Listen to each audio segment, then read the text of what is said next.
Hi, my name is Heather, and I'm going to be reading Beverly Right Here by Kate DiCamillo.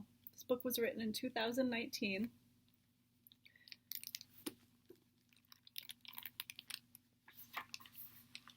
Chapter 1. Buddy died, and Beverly buried him, and then she set off toward Lake Clara. She went the back way, through the orange groves.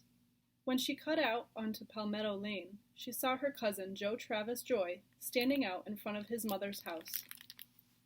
Joe Travis was 19 years old. He had red hair and a tiny little red beard, and a red Camaro, and a job roofing houses in Tamaray Beach. Beverly didn't like him all that much. "Hey," said Joe Travis when he saw Beverly. "I thought you moved to Tamaray," said Beverly. "I did. I'm visiting is all." "When are you going back?" she said. "Now," said Joe Travis. Beverly thought, "Buddy is dead. My dog is dead. They can't make me stay. I'm not staying. No one can make me stay." And so she left. "What are you going to Tamaray for?" said Joe Travis. "You got friends there or something?" They were in the red Camaro. They were on the highway. Beverly didn't answer Joe Travis. Instead, she stared at the green-haired troll hanging from the rearview mirror. She thought how the troll looked almost exactly like Joe Travis, except that its hair was the wrong color, and it didn't have a beard. Also, it seemed friendlier. Joe Travis said, "Do you like ZZ Top?" Beverly shrugged. "You want a cigarette?" said Joe Travis. "No," said Beverly. "Suit yourself." Joe Travis lit a cigarette, and Beverly rolled down the window. "Hey," said Joe Travis, "I got the AC on." Beverly leaned her face into the hot air coming through the open window. She said nothing. They went the whole way to Tamaray Beach, with one window down and the air conditioning on full blast. Joe Travis smoked 6 cigarettes and ate 1 strip of beef jerky. In between the cigarettes and the beef jerky, he tapped his fingers on the steering wheel. The little troll rocked back and forth, blown about by gusts of air conditioning and wind, smiling an idiotic smile. Why were trolls always smiling anyway? Every troll Beverly had ever seen had a gigantic smile plastered on its face for absolutely no good reason. When they got to the city limits, Beverly said, "You can let me out anywhere." "Well, where are you headed?" said Joe Travis. "I'll take you there." "I'm not going anywhere," said Beverly. "Let me out." "You don't have to be so secretive. Just tell me where you're going and I'll drop you off." "No," said Beverly. "Dang it," said Joe Travis. He slapped his hand on the steering wheel. "You always did think that you was better than everyone else in God's green earth."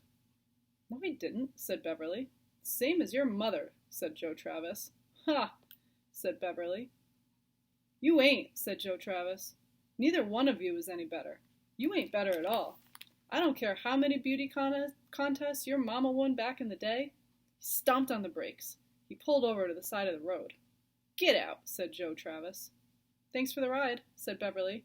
"Don't you thank me," said Joe Travis. "Okay," said Beverly. "Well, anyway, thanks." She got out of the Camaro and slammed the door and started walking down A1A in the opposite direction of Joe Travis Joy. It was hot. It was August. It was 1979. Beverly Topinski was 14 years old. Chapter 2. She had run away from home plenty of times, but that was when she was just a kid. It wasn't running away this time, she figured. It was leaving. She had left. Beverly walked down the side of A1A. She had on an old pair of flip-flops, and it didn't take long for her feet to start hurting. Cars went zooming past her, leaving behind hot gusts of metallic air. She saw a sign with pink Seahorse painted on it. She stopped. She stared at the Seahorse. He was smiling and chubby-cheeked. There were a lot of little bubbles coming out of his mouth, and then one big bubble that had the words Seahorse Court and RV Community written inside of it. Past the sign, there was a ground-up seashell drive that led to a bunch of trailers. A woman was standing in front of a pink trailer, holding a hose, spraying a sad bunch of flowers. The woman raised her hand and waved. "Howdy, howdy," she shouted. "Right," said Beverly. "Howdy." She started walking again. She looked down at her feet. "Howdy," she said to them. "Howdy." She would get a job. That's what she would do. How hard could it be to get a job? Joe Travis had done it. After the Seahorse Court, there was a motel called the Seaside End, and then there was a restaurant called Mr. C's. "Mr. C's is your lunch spot," said the sign. "We cook you all the fish in the sea," with the letter C. Beverly hated fish. She walked across the blacktop parking lot. It was almost entirely empty. She went up to the restaurant and opened the door. It was cool and dark inside. It smelled like grease, and also fish. "Party of one," said the girl with a lot of blonde hair. She was wearing a name tag that said, "Welcome to Mr. C's. I'm Freddie." From somewhere in the darkness, off to the left, there came the ping and hum of a video game. "Looking for a job," said Beverly. "Here?" said Freddie. "Is there a job here?" "Mr. Denby!" shouted Freddie. "Hey, someone out here wants a job. Who knows why?" Beverly looked to the right, past Freddie. She could see a dining room with blue chairs and blue tablecloths, and a big window that looked out on the ocean. The brightness of the room, the blueness of it, hurt her eyes. She remembered suddenly that Buddy was dead. And then she wished that she hadn't remembered. "Forget it," she said out loud. "Forget what?" said Freddie. "We're getting really close to close anyway. This is just a lunch restaurant." And then she shouted again, "Mr. Denby! Hey, Mr. Denby!" She rolled her eyes. "I guess I have to do everything around here." She walked off down the dark hallway. A minute later she was back. A man with a mustache was walking behind her. There was a red crease on the man's forehead. He had on a gigantic tie, imprinted with little yellow fish. "This is Mr. Denby," said Freddie. "He was asleep. Can you believe it?" Mr. Denby blinked. "He had his head down on the desk and everything," said Freddie. "He was snoring." "I was not snoring," said Mr. Denby. "I was not sleeping. I was resting my eyes. Paperwork is hard on the eyes. Freddie says you want a job." "Yes," said Beverly. "Well, we do need someone to bus tables. I'll have to interview you, I suppose." "What's your name?" said Freddie. "Beverly," said Beverly. "I'll get right on it, Mr. Denby," said Freddie. "You'll get right on what?" said Mr. Denby. He rubbed at the red mark on his forehead. "You spell Beverly with a B, right?" said Freddie. "Right," said Beverly. "Follow me," said Mr. Denby. The video game pinged and chortled. Mr. Denby headed down the dark hallway. Beverly wasn't a big fan of following people. Buddy was dead. What mattered now? Not much. Nothing, really. She followed Mr. Denby. Chapter 3. The office smelled like fish and cigarette smoke. It had a big desk and 3 metal filing cabinets. The desk was piled high with stacks of paper. There was a fan balanced on one of the stacks. "There's a lot of work to do around here," said Mr. Denby. He waved his hand in the general direction of the desk. "As you can see." Beverly nodded. "So I need someone with a good, strong work ethic," said Mr. Denby. "I need someone who believes in getting things done." He reached out and turned on the fan. The top layer of papers blew off the desk. "Ah, shoot," said Mr. Denby. "Do you see what I'm talking about here?" He turned the fan off and moved it to the floor. The papers fluttered and sighed. Mr. Denby sat down at the desk. He folded his hands. "Sit down," he said. He nodded in the direction of an orange plastic chair. Beverly sat down. Mr. Denby looked at her. "Let's see," he said. "Have you ever worked in a restaurant before?" "No," said Beverly. "Do you like fish?" "Not really," said Beverly. Mr. Denby sighed. "I have 3 kids," he said. 3 girls. They're in Pennsylvania, with their mother." Beverly nodded. "It's a tragedy, having kids," said Mr. Denby. "Don't let anyone tell you different." He stared at his hands. "What happens with kids is you want to protect them. You can't figure out how to do it. It drives you crazy. Drives you right out of your head. Keeps you up at nights." "Uh-huh," said Beverly. She doubted that her mother had ever stayed up at night thinking about how she could protect anybody. How old are you? Said Mr. Denby. 16, said Beverly. Mr. Denby put his head down on the desk, and then he lifted it and looked at her. 16, he said. Can't stand it. Put his head back down. Freddie came into the office. Mr. Denby raised his head again. Freddie, he said, how old are you? Why do we have to keep talking about this? Said Freddie. I'm a high school graduate. I walked across the stage and everything. Besides, you shouldn't talk to ladies about their age. It's rude. Here, she said. She handed Beverly a name tag that said, Welcome to Mr. C's. Underneath, there was a piece of tape with white letters that said, I'm Beverly. Beverlyl. Spelled her name wrong. Wow, said Beverly. Thanks a lot. Making name tags is something I'm just naturally good at, said Freddie. Plus, I like using that little machine. It's like a wheel. You just find the right letter on the wheel, you punch it down hard, wham! A letter appears. It's like magic. Mr. Denby said, Margaret, Alice, and Anne. Those are the names of my girls. Someday one of them will go into a restaurant and lie to a man about how old she is. Makes me sad. But what can I do? What am I expected to do? I've got a business to run here. Got mouths to feed. You can start tomorrow. But she's not waiting tables, right?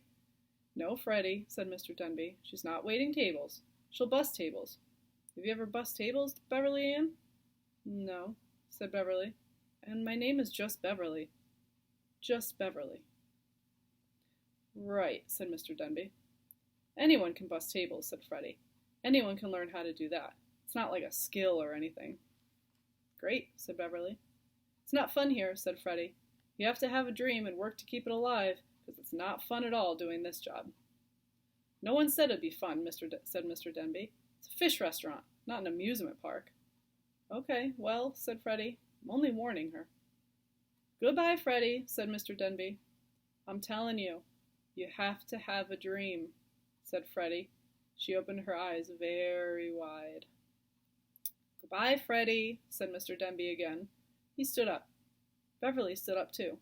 Thank you, I guess, she said. Sure, said Mr. Denby. He held out his hand. Beverly shook it. Come in at 10 tomorrow, said Mr. Denby. There's a lot to do. There's paperwork to fill out. Don't worry, said Freddie as Beverly was pushing open the door to leave Mr. C's. He'll never find the paperwork. He can't find anything in that office. You can work here the rest of your life, and you will never have to fill out paperwork. I'm not going to work here the rest of my life, said Beverly. Ha ha, said Freddie. Tell me another joke.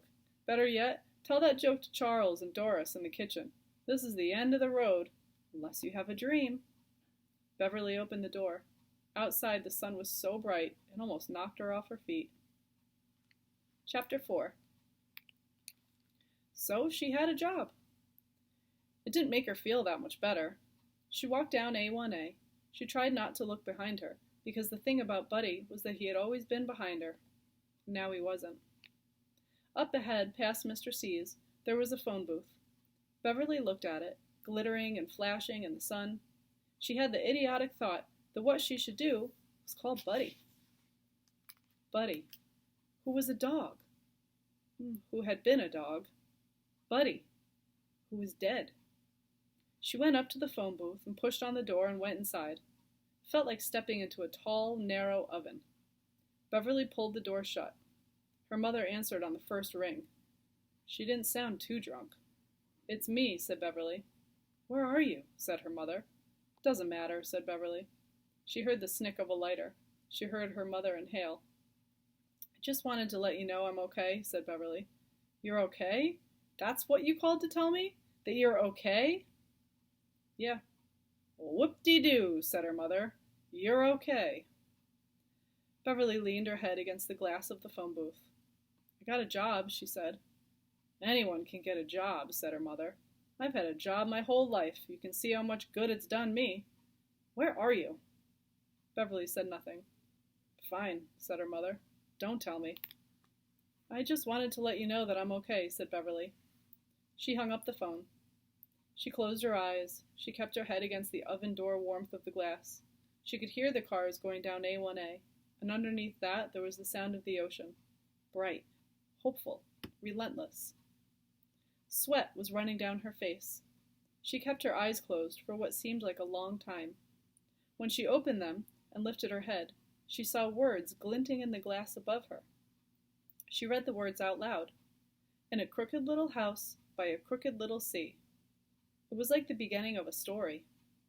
In a crooked little house by a crooked little sea. She reached up and touched the words. Someone had scratched the letters into the glass with something sharp. Beverly thought about Raymie. Raymie was her best friend. Raymie would like these words. But Raymie, constant, reliable Raymie, Raymie who had never failed her, wasn't there, was she? She was back there, back where Beverly's old life was, back where Buddy's grave was. Beverly traced her fingers slowly over the words. How could a C be crooked? That was stupid. She sat up straight. She opened the door to the phone booth. She started walking down A1A again, back the way she had come. She walked past Mr. C's. She walked past the Seaside End Motel. She walked to the Seahorse Court. The woman was still standing out front of her pink trailer. She was still watering her stupid flowers. She saw Beverly. She waved. Howdy, howdy, she shouted. The woman was like something that would spring out of a cuckoo clock, shouting her stupid greeting on the hour and the half hour. Beverly sighed. She turned down the seashell path and walked toward the pink trailer. She couldn't say why. Howdy, she said, when she was closer to the woman. And then she said it again. Howdy. I'm going to stop there at chapter 4 and pick up at chapter 5 in the next video. Thanks.